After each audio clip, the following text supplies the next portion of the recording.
Mesdames et messieurs, bonjour et bienvenue en ce mardi 24 mars sur TV Vendée pour votre matinale. J'espère que vous allez bien ce matin et que vous êtes en pleine forme. Nous sommes ensemble pour une petite demi-heure consacrée bien évidemment à l'actu vendéenne. Nous avons reçu ce matin sur ce plateau il y a quelques instants Pauline Loriot dans l'invité de la matinale du jour. Elle a fondé le site Les Petits Vendéens, un site destiné aux familles vendéennes avec plein d'idées de sorties et d'activités à réaliser dans le département. Rendez-vous désormais sur tvvendée.fr pour revoir cette interview. Comme tous les matins, vous pourrez bien sûr réagir à l'actualité du jour avec le WhatsApp officiel de la matinale dont je vous rappelle le numéro. On commence tout de suite par faire un point sur votre météo pour aujourd'hui avec quelques nuages qui font leur apparition ce matin en Vendée, mais rien de bien méchant. Les températures sont plutôt en baisse avec 2 petits degrés ce matin dans les terres, 6 sur le littoral. Dans l'après-midi, les conditions vont rester identiques à celles de ce matin. Les températures se feront plutôt douces avec 17 degrés attendus dans les terres et 15 degrés sur le littoral. En parlant du littoral, justement, il est temps de regarder ensemble les horaires des marées pour aujourd'hui. On commence du côté de la Tranche-sur-Mer dans le sud-ouest de la Vendée avec un coefficient de 74 à 66. La première basse mer était cette nuit à 2h07, la prochaine sera donc à 14h27. La première pleine mer était ce matin à 8h01, la prochaine sera donc à 20h10. Dans le nord-ouest du département, au niveau du passage du Gois, le coefficient sera identique, 74 à 66. La première basse mer était cette nuit à 2h20, la prochaine sera donc à 14h39. Première pleine mer ce matin à 7h20, la suivante à 19h34. Le soleil, lui, s'est levé ce matin à 6h59 et il se couchera ce soir à 19h24. Et nous fêtons aujourd'hui les Catherines. Bonne fête donc à toutes. Et il est temps de faire ensemble un point sur l'actu du jour. Voici le journal.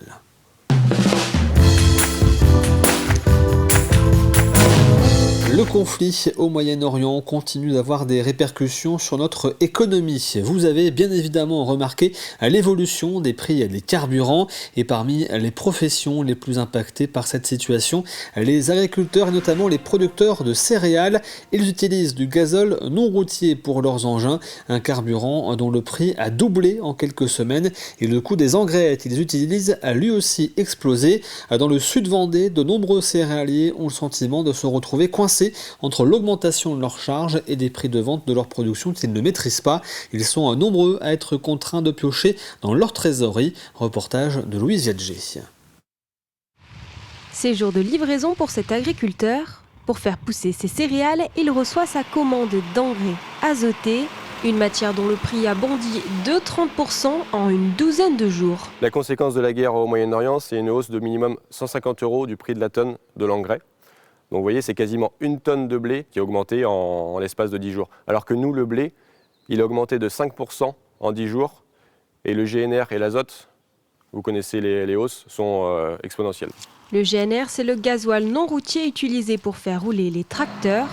Son prix a doublé en 2 mois, passant de 650 € à 1300 € les 1000 litres. Il n'y a même pas besoin de calculette pour calculer, c'est de dire un rendement qui est correct, des prix qui s'effondrent, mais qui ne remontent pas, ou très peu, et des charges qui augmentent de façon très forte. Donc on est négatif. Une explosion des prix qui arrive à un moment décisif. Les céréaliers commandent déjà leur stock d'engrais pour l'année prochaine. La récolte 2027 pourrait donc être impactée par la situation actuelle. On est rendu à se poser la question de dire est-ce que c'est bon de continuer à cultiver et de perdre de l'argent ? Beaucoup de mes camarades agriculteurs se posent la question, et dans beaucoup de régions, de dire il vaut mieux mettre en fait nos champs en herbe, au moins on n'aura pas de frais engagés qui vont nous faire perdre de l'argent. Ce qui est une situation qui n'est jamais arrivée. Et nos trésoreries sont à mal, donc c'est-à-dire qu'à un moment donné, concrètement, on ne peut pas payer. Donc il va falloir trouver des solutions. Et déjà la première, c'est peut-être de dire on arrête de dépenser, donc on arrête de produire. Et puis là, au moins, on sait qu'on ne va pas perdre d'argent. Depuis le tournage de ce reportage, les prix de l'engrais et du GNR ont encore évolué. Une situation à surveiller de près. aux Herbiers. Le campus du lycée Jean 23 organisait vendredi dernier le printemps de Jean 23, un rendez-vous annuel qui a pour objectif de faire connaître aux étudiants les entreprises implantées dans le département, mais aussi leur permettre de découvrir des métiers et de rencontrer différents chefs d'entreprise et ainsi réfléchir à de possibles orientations. Une centaine d'élèves en communication, en gestion, administration, encore en conseil financier y ont participé.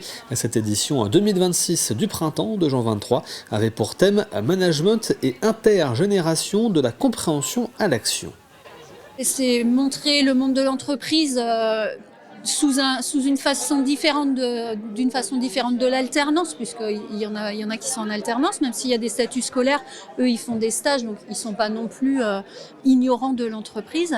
Mais c'est surtout de créer une dynamique de territoire entre l'école et les entreprises. Et donc, à ce titre, de créer du réseau.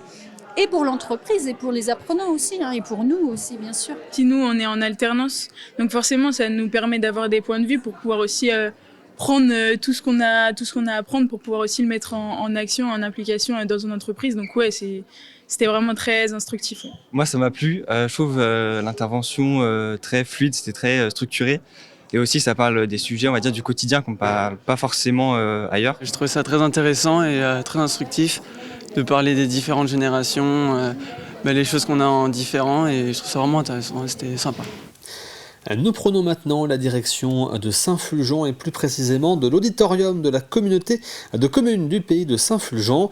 La salle accueillait un événement original la semaine dernière, un atelier de doublage de voix et de bruitage de films. 90 personnes étaient présentes pour ce spectacle dans lequel le public est actif, accompagné par un comédien professionnel. Chacun a pu s'essayer à l'art du doublage comme dans un véritable studio. Reportage de Juliette Balzer. Ok, c'est parti, action. Cris de singe, voix de jasmine, bourdonnement d'abeilles. Le temps d'un atelier, les spectateurs sont passés de l'autre côté de l'écran. Comme de véritables professionnels, ils se sont essayés au doublage et au bruitage de scènes cultes. Je trouve que c'est plus compliqué de faire des bruitages que des voix parce qu'il faut trouver le bon moment et faire le bon bruit. J'ai mis des stylos dans une boîte et j'ai secoué la boîte pour imiter comme si on secouait un cadeau. Dans les bruits de la jungle, au début, on a fait des animaux, le gorille, des oiseaux, des serpents, plein d'animaux. Je repars même avec l'envie, vraiment, si à un moment donné je peux doubler, utiliser ma voix pour doubler justement, je serais vraiment ravie. Anthony Brutillot a créé il y a 10 ans les ateliers doublage. Son concept, revisiter et parodier des extraits de films pour les rendre encore plus ludiques. Son organisation est bien rodée. Nous, on fait un casting en direct, donc on demande qui est volontaire pour venir au micro. Ils viennent au micro, on leur montre les extraits du film, on leur montre les personnages qu'il y a à jouer, et on leur demande qui veut faire celui-ci ou celle-là. Et c'est comme ça qu'on fait le casting rapidement, 5 minutes. On leur montre tous les bruitages qu'il y a à faire, on leur montre comment les faire. Et puis chaque personne va faire un bruitage ou deux spécifiques. Et après on explique au public ce qu'il a à faire. La médiathèque de Saint-Fulgent propose régulièrement des animations en lien avec l'actualité. Et cette fois, c'est la voix qui est mise à l'honneur. Je cherchais des animations un peu originales qui sortent de l'ordinaire de ce qu'on peut trouver en médiathèque. Et parmi toutes les idées, c'est les ateliers doublage qui ont retenu mon attention. J'étais ravie parce qu'il y a eu énormément d'inscriptions. Et ce qui a été aussi super, c'est le côté intergénérationnel du moment. L'événement s'est conclu par un temps d'échange avec le public, une manière de lever le voile sur un métier souvent méconnu, mais essentiel dans les coulisses du cinéma. À l'occasion de la journée internationale des forêts célébrée samedi dernier, nous vous proposons ce matin un coup de projecteur sur une essence bien connue en Vendée, le hêtre. Autrefois, cet arbre occupait une place majeure dans la forêt de Mervan, le plus vaste massif forestier du département. Mais au fil du temps, le hêtre a progressivement reculé, supplanté par le chêne, notamment pour la qualité de son bois très recherché. Aujourd'hui, le hêtre doit aussi faire face à un autre défi, le changement climatique, avec des étés de plus en plus chaud et sec qui fragilise son développement. Grégoire de Châtillon nous en dit plus. Si le chêne est le roi de la forêt, le hêtre, lui, est le seigneur de l'ombre. Ce sujet est 2 fois centenaire, mais l'arbre est sénescent, c'est-à-dire qu'il est en train de mourir. Il ne meurt pas du jour au lendemain. Là, il est encore vivant, hein, il n'est pas complètement mort. Mais on voit bien qu'il ne va pas refaire son houppier, il ne va pas refaire des nouvelles branches. Et il est plutôt dans une phase descendante, en fait.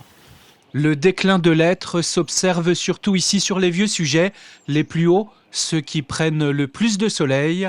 Résultat, des branches sèches, des branches qui tombent, c'est l'hécatombe pour cet arbre qui autrefois peuplait la plus grande forêt du département.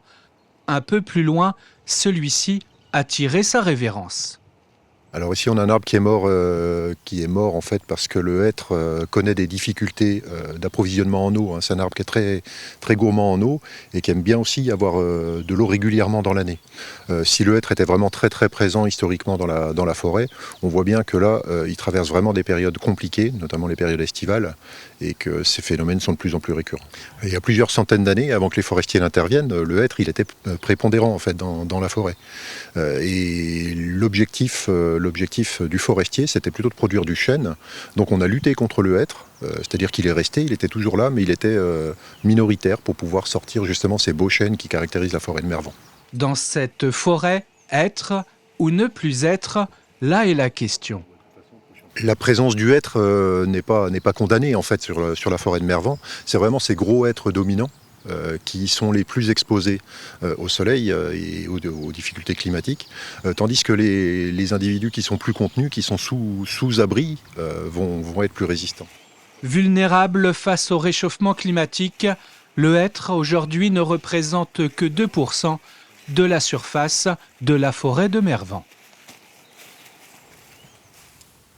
Les jardins du chef d'orchestre franco-américain William Christie ont rouvert leurs portes la semaine dernière. Situés entre Chantonnay et Fontenay-le-Comte à Tiré, ils sont labellisés Jardins remarquables et s'étendent sur 12 hectares. On y retrouve différentes ambiances, parfois très formelles mais aussi sauvages, voire exubérantes. Depuis 2 ans, des visites pédagogiques y sont organisées pour faire découvrir le site et tout le travail d'entretien et de création réalisé.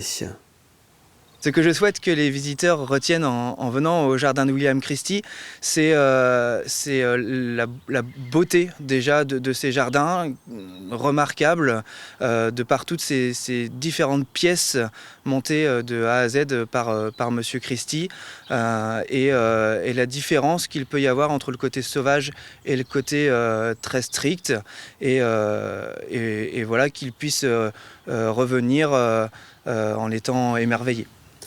C'est la fin de ce journal. Il est temps de refaire ensemble un point rapide sur votre météo pour aujourd'hui. Avec, je vous le disais donc tout à l'heure, quelques nuages qui font leur apparition dans le ciel vendéen ce matin. Rien de méchant. À compter 2 à 6 degrés pour la matinée. Dans l'après-midi, les conditions vont rester très similaires à celles de ce matin. Les températures se feront un peu plus douces avec 17 degrés annoncés dans les terres, 15 degrés sur le littoral. Il est temps maintenant de passer au plus de l'info du jour.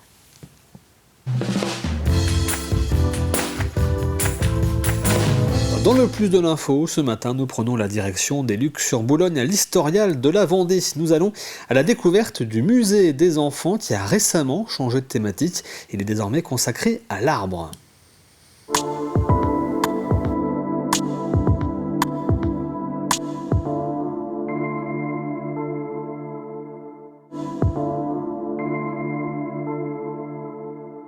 Pour 2 raisons principales. La première, c'est pour faire le lien entre l'Historial et son environnement direct, puisque le musée a été construit dans un espace naturel sensible. Donc on est entouré d'un parc avec de nombreux arbres. La deuxième raison, c'est pour sensibiliser nos visiteurs à l'environnement et de permettre aux jeunes visiteurs de découvrir comment fonctionne l'arbre, son cycle de vie et le rôle important qu'il joue pour la vie sur Terre. Le musée a une scénographie immersive avec des décors, des mobiliers à hauteur d'enfant. Cette scénographie, elle repose sur un arbre géant, un arbre qui fait 6 mètres de haut et qui est constitué d'un tronc, de branches, de feuillages. Cet arbre, il a plusieurs fonctions. Il sert à la fois de lieu d'exploration, puisqu'on y montre les relations qu'il entretient avec différents animaux de nos régions. Et puis, il sert à structurer l'espace en différentes zones thématiques. Donc c'est vraiment cet arbre qui incarne la thématique du musée des enfants et qui sert à la fois de dispositif et de lieu de découverte et en même temps de structuration de l'espace.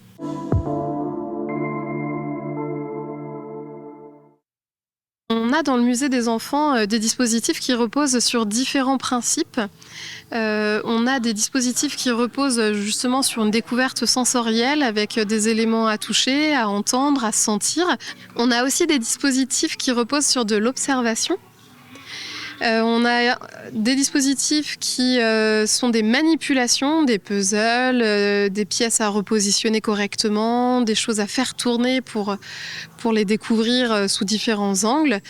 Et puis on a des activités créatives et scientifiques. Et pour ces activités créatives et scientifiques, parfois une réponse numérique, une réponse technologique était la solution la plus pertinente.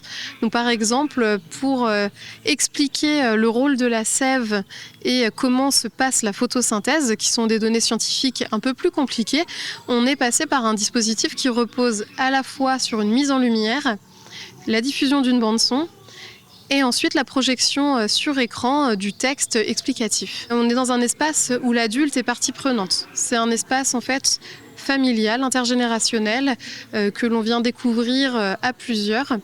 Les enfants ne sont pas laissés seuls, un adulte accompagnateur doit toujours être présent. Donc c'est vraiment un lieu de partage, un lieu d'échange, de discussion, de découverte commune pour les adultes et les enfants. Et vous retrouvez bien sûr l'ensemble des plus de l'info sur tvvendée.fr. Comme tous les mardis, il est temps de parler ensemble de santé.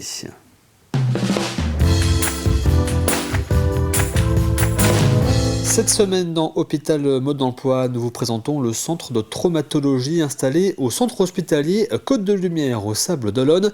Un centre qui a ouvert ses portes à l'été 2024 au sein du service des urgences. Il permet une prise en charge optimisée à des blessures légères liées à la traumatologie comme les entorses ou encore les luxations. En plus des médecins de l'hôpital, plusieurs médecins libéraux du bassin sablais y assurent également des consultations.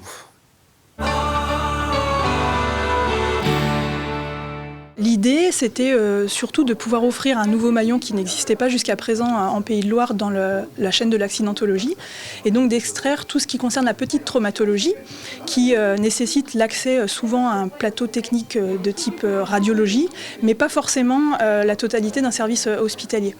Et effectivement, la mise en place du service de traumatologie a permis d'améliorer en termes de rapidité la prise en charge, et puis surtout offre un soin de qualité aux patients, puisqu'il y a un médecin dédié à la prise en charge de la traumatologie.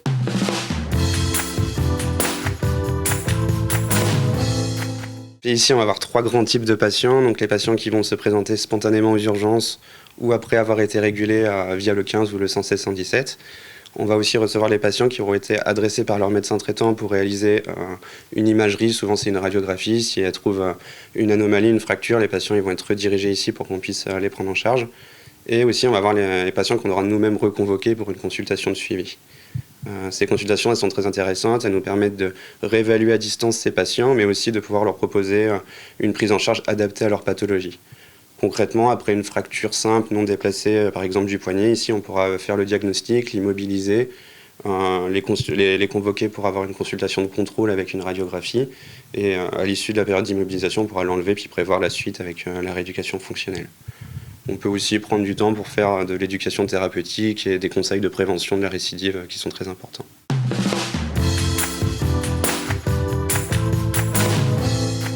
Le bénéfice principal, il est surtout pour les patients.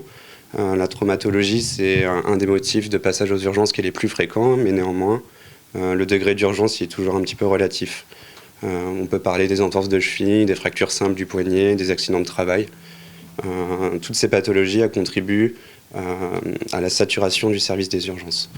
Du coup, le centre de traumatologie a permis d'une part de diminuer le temps d'attente de ces patients, mais aussi de soulager les urgences pour toutes ces pathologies. Par exemple, pour une entorse de cheville, auparavant, lorsque les patients s'adressaient aux urgences, ils passaient à peu près 3h20 pour leur prise en charge, et aujourd'hui, c'est 1h20. C'est une nette amélioration de la prise en charge. En 1h20, ils ont l'avis d'un médecin spécialiste, ils ont un acte de radiologie et ils ont une prescription adaptée pour guérir de leur traumatisme.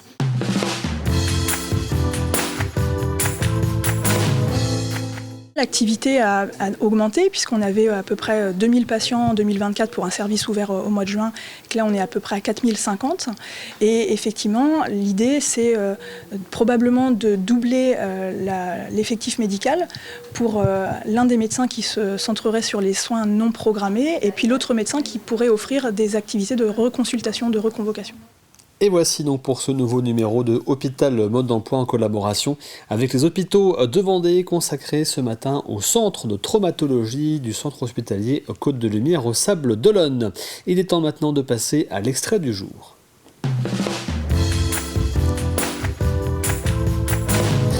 Et l'extrait ce matin, c'est l'émission à Trésor caché. Cette semaine, Marion vous emmène du côté de l'île d'Olonne à la découverte des salines, notamment d'une saline industrielle. Regardez.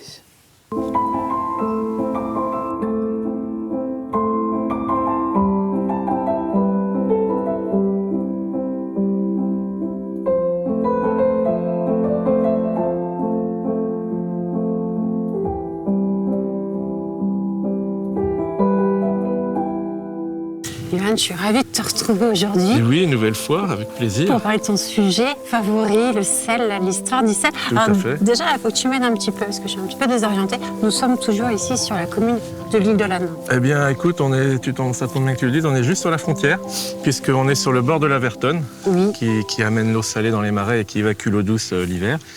Et la frontière est ici, c'est la Vertonne qui fait la frontière entre l'île d'Olonne, donc tu peux admirer le bourg et son clocher, oui, et la commune d'Olonne ici. Qui est juste ici. Tout à fait. Johan, au mois de septembre déjà, tu nous avais parlé de ce sujet, un sujet particulier puisqu'il s'agit de l'histoire d'une saline. Oui, très originale, parce qu'elle a été faite sur le modèle ancien, comme les vieux marais salants qui sont à l'île d'Olonne, oui, qui ont plus de 1000 ans pour certains, mais d'une manière industrielle.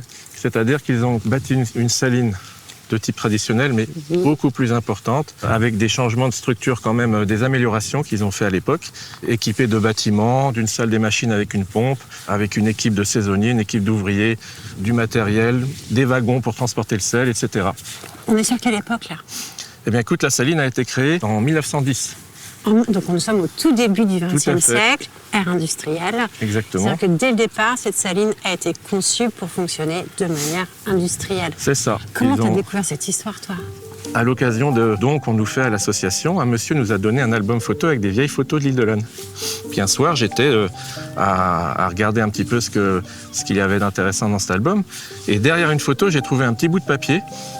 Alors je ne sais pas pourquoi, on ne sait pas qui a écrit ça, on ne sait pas pourquoi, comme si c'était un signe du destin. C'est ça. Une petite annotation, ce qui dit la saline du pont de Chanteloup, c'est comme ça qu'elle se nomme, aux archives départementales de Loire-Atlantique, maître Fauconnier avec une cote. Alors j'ai bien vite dit ça à Quentin et puis Patrick, donc ni une ni deux, on est parti à Nantes et on a fait sortir le fonds d'archives. Et de là on a découvert que la saline, en fait, c'était la création de la saline du pont de Chanteloup. C'était un monsieur Penard qui avait créé cette saline et qui créait la société des salins du pont de Chanteloup. Et rendez-vous donc aujourd'hui sur TV Vendée pour découvrir ce nouveau numéro de Trésor caché à l'île d'Olonne à la découverte de cette saline industrielle. Je vous rappelle la petite question du jour que nous vous posons tous les matins sur la page Facebook de TV Vendée. Pour y répondre, eh bien, tout simplement, c'est dans les commentaires. Voici cette question. Et vous, comment trouvez-vous des idées de sortie à faire avec vos enfants en Vendée? Je vous pose cette question en lien avec l'invité de ce matin que nous avons reçu à 8h10, Pauline Loriot, qui a fondé le site Les Petits Vendéens, un site de guide de sortie d'activités à destination de l'ensemble des familles vendéennes. Vous pouvez d'ailleurs retrouver son interview sur tvvendée.fr. Il est temps maintenant de passer ensemble à Café Cuisine.